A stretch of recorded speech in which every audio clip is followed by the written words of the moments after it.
Quiero saludar con mucho gusto y darle la bienvenida a la diputada Adela Piña. Ella es presidenta de la Comisión de Educación de la Cámara de Diputados. Diputada, un placer recibirla aquí en 97.7. Pues al contrario, un placer estar aquí, me da mucho gusto. Prácticamente soy su vecina, yo vivo aquí en la alcaldía de Coajimalpa, en el territorio de Coajimalpa. Aquí pegadito. Aquí pegadito, pero con mucho tráfico. Sí, ya ni nos diga lo del tráfico. Lo del tráfico, sí, está terrible ahorita, pero bueno, logramos llegar afortunadamente. Qué bueno, Muchas diputada. Gracias. Para tratar un tema, y lo platicábamos ahorita fuera del aire, que es fundamental para nuestro país, que es el de la reforma educativa. La madrugada de este jueves, el Senado avaló la legislación secundaria de la reforma educativa, que será enviada al presidente Andrés Manuel López Obrador para su promulgación. Y el fondo de todo esto es que continúa el debate. Hay voces que dicen es nuevamente una reforma laboral, una reforma más enfocada a beneficiar a los sindicatos, particularmente a la CENTE. Hay otras voces que la defienden, que dicen no, de lo que se trata aquí es de empoderar realmente la preparación del maestro para que el maestro pueda crecer, pueda desarrollarse. ¿Cuál es el punto de vista en torno a esta reforma educativa de la presidenta? Pues mire, primero le quiero comentar que nosotros realizamos un trabajo. Vamos a ver tantito su... Sí, cómo no. A ver, ahí está. Ahí está. Ahí está. Así. Ahora sí, diputada, la escuchamos. Realizamos un trabajo muy arduo, yo le puedo decir que prácticamente de 8 meses, primero para la reforma constitucional, al artículo 3º, 31 y 73, y estas 3 leyes que se acaban de aprobar en la Cámara de Diputados y el día de ayer en la madrugada, o más bien creo que hoy en la madrugada, en el Senado de la República, pues plantea en sí las 3 leyes en su conjunto. Es un nuevo planteamiento educativo, es un acuerdo nacional a favor de la educación.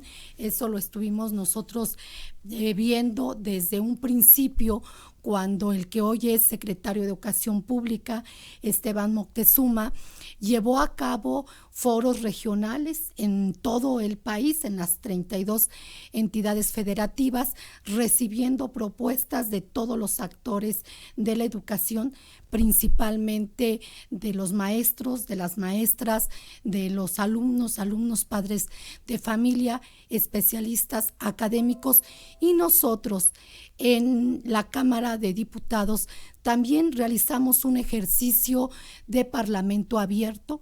Le puedo decir que para la reforma constitucional tuvimos 6 audiencias públicas en donde estuvieron pues especialistas, académicos, representantes sindicales de todas las expresiones. También lo quiero dejar muy claro, no solamente de todas las expresiones sindicales que a bien tuvieron asistir y dar sus propuestas, de especialistas en el tema, de maestras y maestros. Y todo este cúmulo de propuestas las pudimos sistematizar prácticamente en 5 o 4 meses, primero para la constitucional y luego en estos últimos meses para las reformas, para las leyes reglamentarias, que son 3, que es la ley general de educación. Prácticamente es una nueva ley, contempla 181 artículos y son 17 transitorios,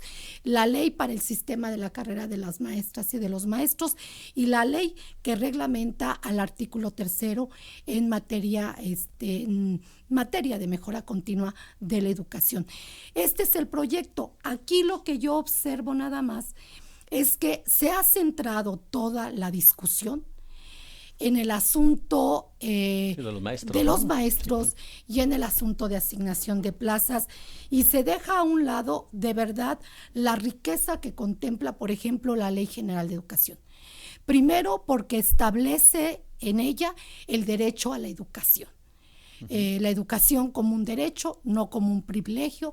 Centra ahora sí el proceso de enseñanza-aprendizaje en las niñas, en los niños, adolescentes y jóvenes.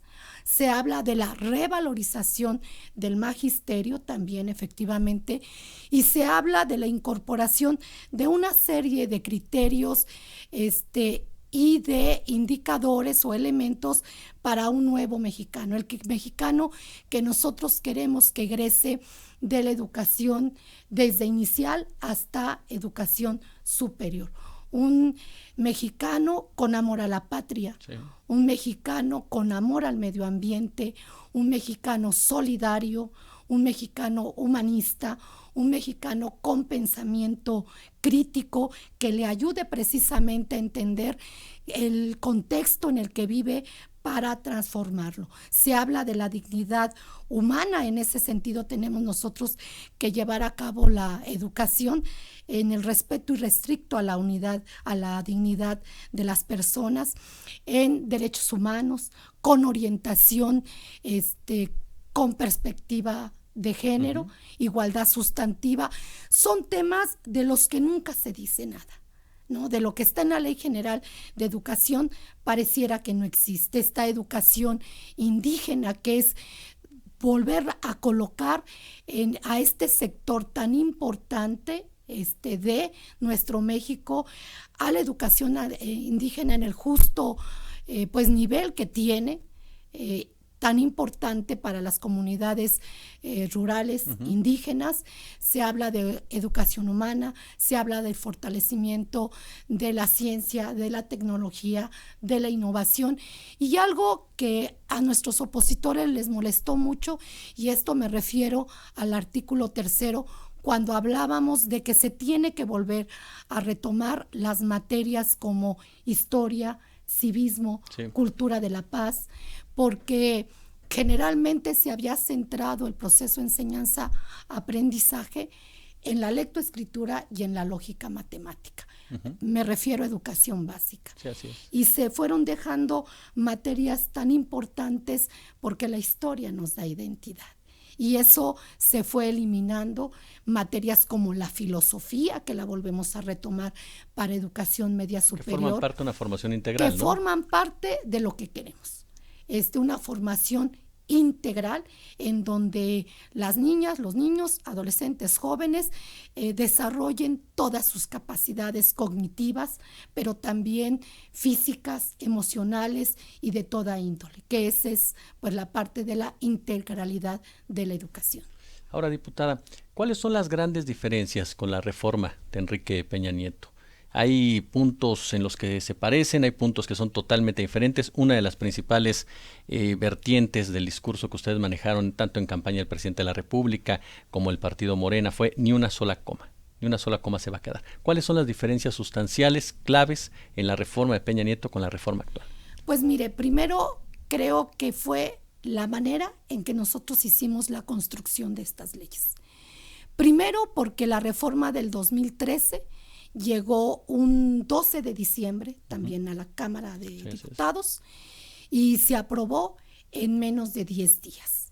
No hubo audiencias públicas, no se escuchó a los actores principales. Sabemos y tenemos entendido que en el asunto de las leyes secundarias, los propios dictámenes de las leyes se dieron en el momento.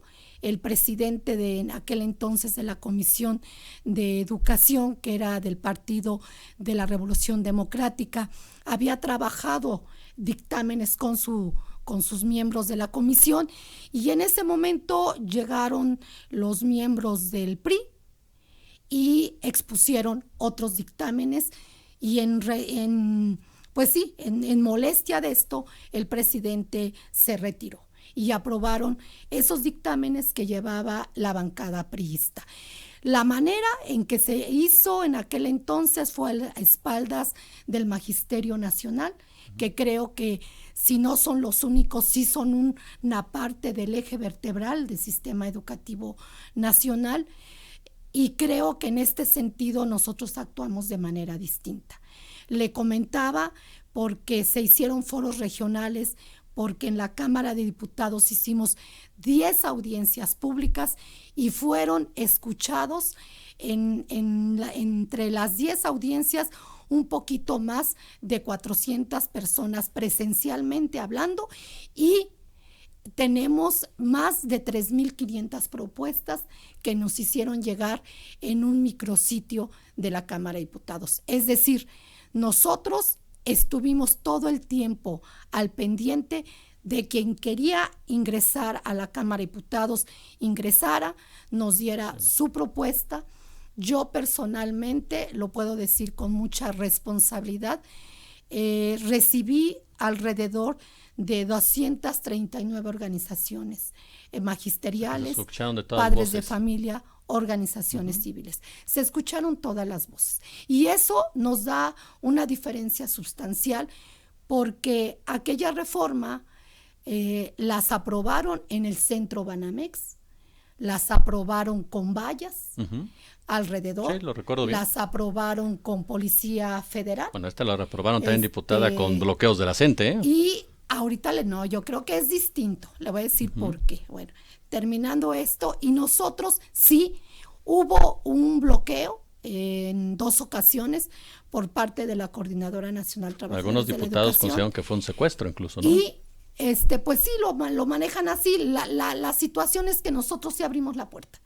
O sea, nosotros no los dejamos en la calle, había problemas, planteamos y establecimos el diálogo. El propio coordinador de la JUCOPO, de la Junta de Coordinación Política, Mario Delgado, en una ocasión, en la última ocasión, llegó y les dijo: permitan que pasemos, con mucho gusto los vamos a recibir. Diputada, y se les recibió.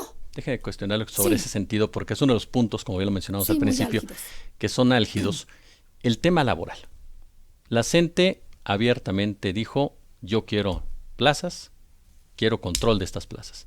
Platicamos hace unos días con el maestro Santiago, integrante de la sección 22 del Sindicato Nacional de Trabajadores de la Educación, y él abiertamente lo reconocía. Decía que para ellos era fundamental tener ese control de las plazas. Con esta decisión que ustedes toman, con esta reforma que ustedes toman, que ustedes llevan a cabo, ¿se le está entregando otra vez el control de la CENTE? Porque los resultados, los números, las cifras de lo que pasaba antes de esa cuestionada, y coincido con usted, sumamente cuestionada reforma de Peña Nieto, pues eran lamentables, con la CENTE teniendo el control de muchos estados. El caso de Oaxaca, usted lo sabe perfectamente, Oaxaca lo tenía colonizado la CENTE. Se le está entregando nuevamente el control de esas plazas, la preparación de los maestros, se le está entregando la posibilidad en un momento dado de que si el que no piensa igual que ellos no va a ser maestro. ¿Cómo afecta esto a la niñez? No, definitivamente yo lo digo categóricamente, eso no es cierto. En la ley, y yo quisiera ver quién lo ha mencionado de esa manera, que se me diga en qué artículo de la ley se menciona tal cosa. En ningún artículo. El artículo que ha sido cuestionado es el artículo 39, en donde han estado pretendiendo sustentar todo esto, pero lo leen de manera parcial. No lo leen de manera integral, por eso yo decía que estas 3 leyes son integrales, una va relacionada con la otra, y en el artículo 39, en donde se habla de que se va a celebrar primero un proceso público. El proceso público lo va a llevar la Secretaría de Educación Pública, porque ella es finalmente quien representa a la Rectoría del Estado en la educación. Este proceso público se va a celebrar con autoridades educativas de las entidades federativas y con representaciones sindicales. ¿Pero para qué? En el artículo 39 no habla de asignación de plazas, no habla de que se le van a entregar, no habla de que ellos van a determinar, habla de que van a participar como garantía del respeto de los derechos de los trabajadores. ¿Puede ser un maestro de cualquier sindicato el que participe? Sí, porque si se crea un sindicato nuevo, ¿lo van a respetar igual? También, pues le voy a decir por qué, porque va a ser un proceso público. E incluso ustedes, los medios de comunicación, pueden estar presentes en el proceso público, y además en ese proceso público van a estar lo más importante, que van a ser los sustentantes de los procesos de selección. También hay algo que se menciona en la ley, en los 3 procesos académicos que nosotros expresamos, de la admisión, de la promoción y del reconocimiento, y se habla en los 3 que va a haber procesos de selección. Diputada, perdón que le interrumpa, porque casi ya no tenemos el tiempo. Le agradezco de verdad muchísimo que haya estado con nosotros, pero para concluir le pediría simplemente entonces un compromiso. Usted me garantiza que esta reforma es una reforma que va a modificar la educación en México y no es una reforma exclusivamente laboral que va a beneficiar a un poder sindical que nos ha hecho mucho daño, diputada. No, yo se lo garantizo. Se lo garantizo porque creo que todas y todos los mexicanos merecemos una mejor educación. Totalmente. Tenemos hijos, yo seguramente en algún momento así espero tener nietos, y quiero que la educación pública, que tanto me ha dado y que le ha dado a mucha gente, mantenga pues aquello que nos fortaleció, nos dio como mexicanos, sentirnos orgullosos de nuestra nación, defender a nuestra patria y trabajar en beneficio del país. A eso le apostamos, es recuperar en verdad la educación pública que estuvo sumida en el abandono por muchas décadas, porque se vio justamente a la educación como una mercancía y no como un derecho. Totalmente. Diputada Araceli, de verdad, Adela Piña, diputada Adela Piña, discúlpeme, presidenta de la Comisión de Educación de la Cámara de Diputados, Adela Piña, quiero agradecerle muchísimo estos minutos que ha estado aquí con nosotros en la cabina 97.7 para platicar sobre este tema que, como le mencionábamos fuera del aire, es determinante pues, para todos y sobre todo para realmente fortalecer una educación pública que efectivamente tiene muchos años, mucho tiempo, abandonada, postrada. Difícilmente, no sé si usted envió a sus hijos a la educación pública, pero muchos funcionarios, usted lo sabe, muchos diputados no paran a sus hijos en una escuela pública precisamente por la falta de calidad de las mismas. Entonces urge modificar esto, ¿no? Urge modificarla y vamos a hacer lo conveniente. Yo le digo al auditorio, nada más termino. Adelante. Échenle una revisadita a la Ley General de Educación para que se den cuenta que es un proyecto educativo y vamos a fortalecer la currícula con nuestra nueva escuela mexicana. Diputada Adela Piña, muchísimas gracias. Muchísimas gracias a usted. Gracias, pues bienvenida. En contacto. No, por favor. No, por supuesto que no, aquí le esperamos con todo gusto. Total, es vecina, imagínese. ¿Verdad? Aquí de Coajimalpa nada más.